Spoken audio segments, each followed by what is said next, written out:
दोस्तों, जब जब श्री राम जी पर नारी विरोधी होने का और शूद्रों से पक्षपात करने का आरोप लगाया जाता है, कई राम भक्त जिनके पास इन आरोपों का उत्तर नहीं होता, वो वाल्मीकि रामायण के उत्तरकांड को प्रक्षिप्त यानी कि बाद में जोड़ा गया अंश मानने को तैयार हो जाते हैं। पर दोस्तों, हमने पिछली ही वीडियो में बताया था कि अगर आप उत्तरकांड को प्रक्षिप्त मानेंगे तो आपको और भी दर्जनों ग्रंथों को प्रक्षिप्त मानना पड़ेगा, जो कि सही नहीं है। और अगर हम लोग उत्तरकांड को प्रक्षिप्त न माने तो हमारे ऊपर सीता जी के त्याग और शंभुवध की कथा किसी काल की तरह मंडराने लगती है। नमस्ते दोस्तों, आप सभी का हाइपर क्वेस्ट के एपिसोड नंबर 76 में स्वागत है। दोस्तों, आज के एपिसोड में हम उत्तरकांड में वर्णित सीता त्याग और शंभुवध की कथा पर चर्चा करेंगे, विस्तृत चर्चा करेंगे और जानने का प्रयास करेंगे कि श्री राम जी के ये कृत्य कितने न्यायोचित हैं। तो दोस्तों, बिना किसी विलंब के आज के विश्लेषण को प्रारंभ करते हैं।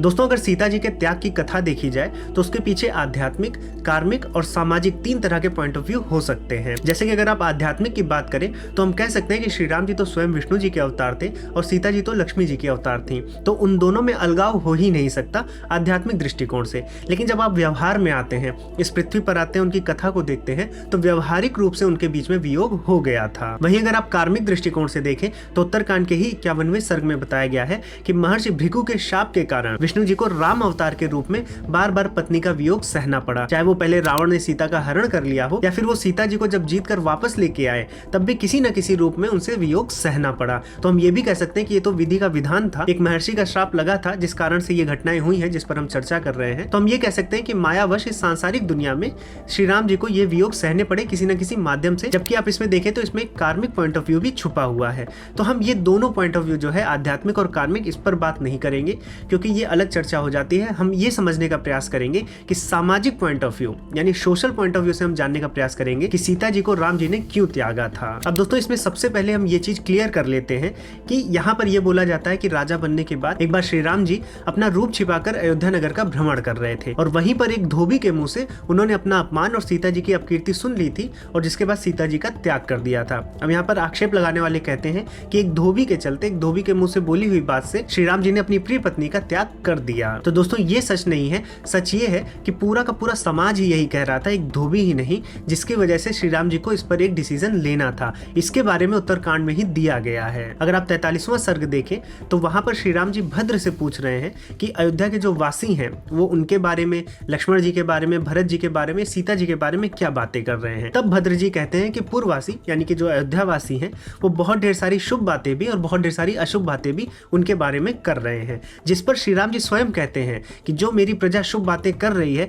मैं उसका ही आचरण करूंगा, वही प्रजा के लिए करूंगा, और जो अशुभ बातें कर रही है, जो उनको नहीं पसंद आ रहा है, वो काम मैं नहीं करूंगा, यही मेरा राज धर्म है। तो यहाँ पर भद्र जी फिर राम जी को वो बात बताते हैं जो हर एक व्यक्ति चौराहे, सड़क, वन, उपवन हर एक जगह पर उनके बारे में बात कर रहा है। और यहीं पर भद्र बताते हैं कि पूरे के पूरे अयोध्यावासी ये बोल रहे हैं कि श्री राम जी सीता जी के प्रेम में इतना चूर है, उनके आलिंगन सुख में इतना चूर हो गए हैं कि उनको ये नहीं पता है कि वो 1 साल तक किसी और के यहाँ रहकर आई हैं। तो दोस्तों, यहाँ पर यह बात क्लियर होती है कि कोई धोबी ही नहीं बल्कि पूरी की पूरी अयोध्या की जो प्रजा थी उनमें ये द्वेष आ गया था। अब इस द्वेष को मिटाने के लिए और अपने राजधर्म को निभाने के लिए श्री राम जी ने सीता जी को वन में भेज दिया था। अब यहाँ पर वन भी जब भेज रहे थे तो उसके पीछे भी एक चिंतन और एक मनन हुआ था। ऐसा नहीं था कि बस सीता जी को उठाया और जंगल में छोड़ आए।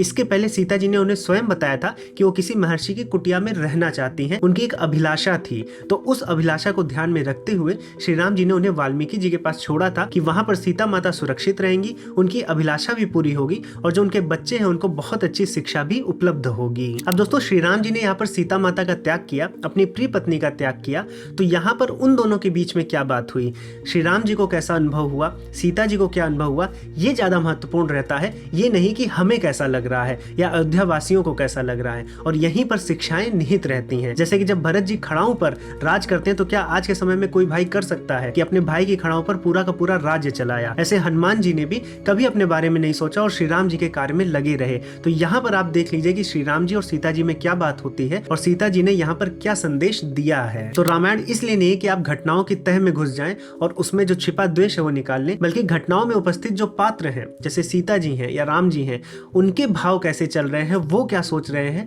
वैसा ही हमें जीवन जीना है। और यहाँ पर सीता जी ने कहा है कि अगर मेरे पति को राजधर्म निभाने के लिए मुझसे दूर भी जाना पड़ेगा तो मेरा यही कर्तव्य है कि मैं दूर जाऊं और अपने पति और अपने जो राजा हैं अयोध्या के उनको राजधर्म निभाने दूं, क्योंकि पति धर्म से भी बड़ा राजधर्म है। जब तक वो राजा नहीं थे तब तक तो वो सीता जी के लिए लड़ते रहे, वो जाके स्वयं रावण से युद्ध किए, लेकिन जब एक बार राजा बन गए तो पति धर्म से भी ऊपर चले गए। तो प्रजा जैसा चाहती है वैसा एक राजा को करना है। और सीता जी ने यहाँ पर अपने पति के राजधर्म को ऊपर रखने के लिए उनको बहुत ढेर सारी चीजें बोली, बहुत ढेर सारे सुझाव दिए और घृणा के भाव से बिल्कुल हीन प्रेम भाव से ही वो वाल्मीकि जी के आश्रम में चली गई थी। जाते जाते उन्होंने लक्ष्मण जी से कहा था कि श्री राम जी से कहिए कि पूरी की पूरी अयोध्या वासियों को अपने भाई की तरह मानेंगे, सबके साथ समान व्यवहार करेंगे और किसी भी तरह के अपमान और अपवाद से, लोकापवाद से बच के रहेंगे। और इसमें जो मदद वो कर सकती हैं सीता जी, वो एकदम करने के लिए, अपना कर्तव्य निभाने के लिए तैयार है। और जंगल में जाकर वाल्मीकि जी के पास रहना ही उनका धर्म है, क्योंकि ये पत्नी धर्म श्री राम जी के राज धर्म से जुड़ा हुआ है। अब दोस्तों यहाँ पर श्री राम जी ने बहुत प्रसन्नता से या फिर किसी घमंड में अपनी पत्नी को नहीं छोड़ा था।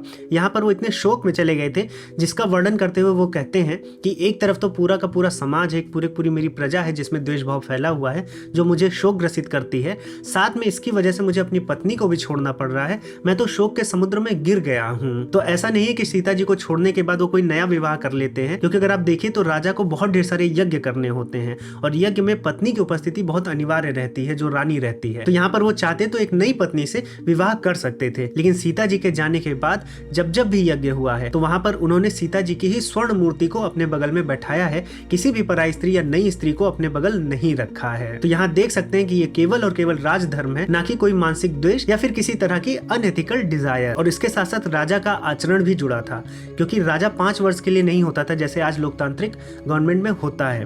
पहले राजा जो बनता था वो आजीवन अंतिम वर्ष तक राजा रहता था। राजा जैसा करता था वैसा प्रजा करना चाहती थी। और जब किसी भी यज्ञ में राम जी के साथ सीता जी की स्वर्ण मूर्ति को बैठाया जाता था तो प्रजा को अनुभव होता था कि उनकी मूर्खता के कारण आज उनके राजा इतने दुखी हैं। और अंत में जब सीता जी भी सभी नागरिकों के सामने, देवों और ऋषियों के सामने धरती माँ में प्रवेश कर जाती है और अपनी पवित्रता को साबित कर देती हैं, तो अयोध्या वासियों के मन में श्री राम जी और सीता जी के लिए जो सम्मान था कई गुना बढ़ जाता है। और इसीलिए आज कलयुग में भी हम श्री राम जी और सीता जी की पूजा भगवान के रूप में करते हैं। साथ में इसके साथ साथ ये भी प्रश्न उठने लगे थे कि लव कुश श्री राम जी के ही पुत्र हैं या किसी और के, और उस समय पर तो डीएनए टेस्ट नहीं होते थे। तो ऐसे में एक यही स्थिति बचती थी, जैसा कि मैंने पहले भी बताया कि कालखंड के अनुसार हमें किसी की मोरालिटी को जज करना चाहिए। जैसे कि अगर आज से 50 साल पहले लोग 10-10, 20-20 बच्चे पैदा कर रहे थे तो आज संभव नहीं है, वो आज के समाज में नैतिक नहीं रहेगा। तो उस समाज में प्रूफ करने के लिए बहुत सी चीजें नहीं थी, तो उस समय अपना राजधर्म निभाने के लिए श्री राम जी पत्नी त्याग कर ही एक न्यायोचित कर्म कर सकते थे। तो केवल इस घटना के लिए उत्तरकांड को प्रक्षिप्त मानने की आवश्यकता नहीं है, और न ही उत्तरकांड में यह बताया गया है कि अगर पत्नी पर थोड़ी भी शंका हो तो उसको छोड़ देना चाहिए, बल्कि यहाँ पर यह बताया गया है कि अपनी पत्नी के लिए सब कुछ करना चाहिए। लेकिन अगर आप राजा बन जाते हैं तब आपसे बहुत से लोग जुड़ जाते हैं और राजधर्म सबसे ऊपर आ जाता है। इसीलिए राजा को हर एक कदम पर बहुत सी चीजों को त्याग करने के लिए रेडी रहना चाहिए, और जो बहुत सी चीजों का त्याग करता है वही एक श्री राम जी की तरह तपस्वी राजा बन पाता है। और इसीलिए आज भी रामराज के आइडियल मॉडल की बात होती है। अब दोस्तों यहाँ पर जो दूसरी कथा थी शंभुक वध की कथा, जिसमें लोग बोलते हैं कि एक शूद्र के तपस्या करने मात्र से ही श्री राम जी ने उनका वध कर दिया, तो इस कथा पर भी चर्चा कर लेते हैं।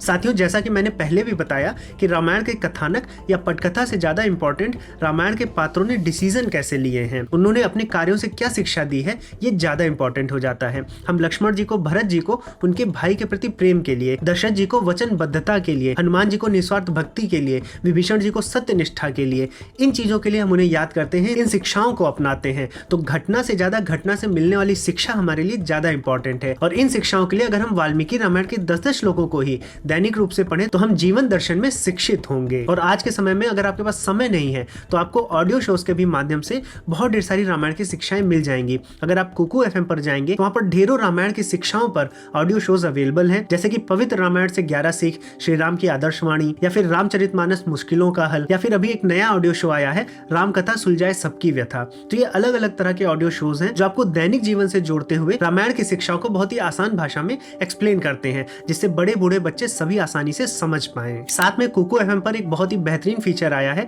जो आपकी पूरी ईयरली जर्नी को सम अप कर देता है कि आपने साल भर में कितनी ऑडियो बुक्स पढ़ी हैं, आपकी कौन सी ऑडियो बुक फेवरेट रही है, किससे सबसे ज्यादा सीखा है, कितने मिनट्स अपने वेस्ट होने से आपने बचाए हैं, आपकी लर्निंग स्टेमिना कैसी रही है, ये सब आपको एक रिपोर्ट के रूप में मिल जाता है जिसको आप अपने परिवार और दोस्तों में भी शेयर कर सकते हैं। दोस्तों, कुकू एफएम पर 10,000 से भी ज्यादा ऑडियो बुक्स अवेलेबल है जो आपको मंथली केवल 99 रुपीज में सुनने को मिल जाती हैं। लेकिन अगर आप कूपन कोड HYPER50 को यूज करेंगे तो पहले महीने का सब्सक्रिप्शन 99 रुपीज की जगह 49 रुपीज में ही मिल जाएगा। मैंने ऐप की लिंक नीचे डिस्क्रिप्शन बॉक्स और कमेंट सेक्शन में दी है, एक बार जरूर चेकआउट करें। दोस्तों, अब आइए शंभुवत की कथा पर विश्लेषण करते हैं। दोस्तों, अब जब हम शंभुवत की कथा को देखते हैं तो उसमें 3-4 चीज बहुत इंपॉर्टेंट है। सबसे पहले शंभुक का शूद्र होना, जिसकी वजह से ये आरोप लगाया जाता है कि श्री राम जी शूद्र विरोधी थे। उसके बाद शंभुक क्या कर रहा था, तप कर रहा था। वो तप क्या था, इसके विषय में भी हमें जानना चाहिए कि ये तप होता क्या है, तपस्या क्या होती है। और उसके बाद श्री राम जी ने जो वध किया है उसके पीछे का रीजन भी हमें समझना पड़ेगा। तो यहाँ पे 3-4 चीजें हैं जिनको हम बारी बारी से देखेंगे